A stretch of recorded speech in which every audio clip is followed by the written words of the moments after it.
నాలుగవ అంశము హృదయ పరివర్తన, హృదయ పునరుద్ధరణ. యేసు యొక్క మాటల్లోనే మనం తెలియజేసుకుందాం, మనము ఆలకించుదాం.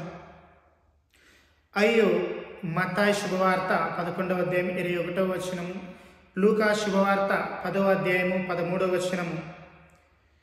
అయ్యో ఓ కొరజీను పురమా, అయ్యో బెత్సయిదా పురమా, మీ అందు చేయబడిన అద్భుత కార్యములు తూరు సీదోను పట్టణములో జరిగి ఉండినచో ఆ పురజనులెప్పుడో గోనె పట్టలు కప్పుకొని బూడిద పూసుకొని హృదయ పరివర్తనం పొంది ఉండడి వారే. లూకా శుభవార్తలో కూడా అదే వాక్యము.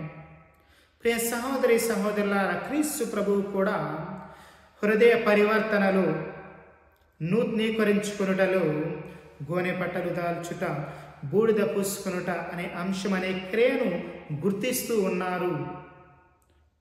ప్రియ సహోదరి సహోదరులారా, ఈ విధంగా మన యొక్క జీవితానికి ఒక సంకేతంగా నిలుస్తుంది. అశాశ్వతమైనటువంటి శారీరక జీవితానికి పశ్చాత్తాపము, వినయము, విలాపానికి సంకేతముగా, అదేవిధంగా హృదయ పరివర్తన, హృదయ నూతనీకరించుకోవడం, దీనికి సంకేతంగా విభూతిని ధరిస్తూ ఉన్నాము. ఈ రోజున మనం ఈ యొక్క పవిత్రమైనటువంటి రోజున ఇంకా మనం చూసుకున్నట్లయితే విభూతిని ధరించడం ద్వారా నేను పాపిని అని ఒప్పుకుంటూ ఉన్నాం, గుర్తిస్తూ ఉన్నాం.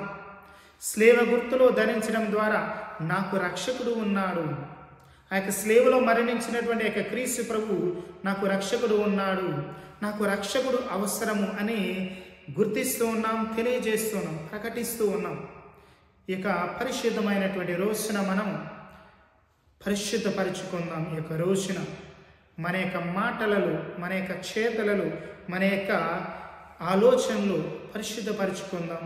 ఈ యొక్క విభూతిని మన యొక్క నుదుటిపై ధరించినప్పుడు ఈ యొక్క అంశాన్ని గుర్తు చేసుకుందాం. నేను పాపిని, నాకు రక్షకుడు అవసరం, నాకు రక్షకుడు ఉన్నాడు అని. పితా పుత్ర పవిత్రాత్మ నామమున ఆమేన్.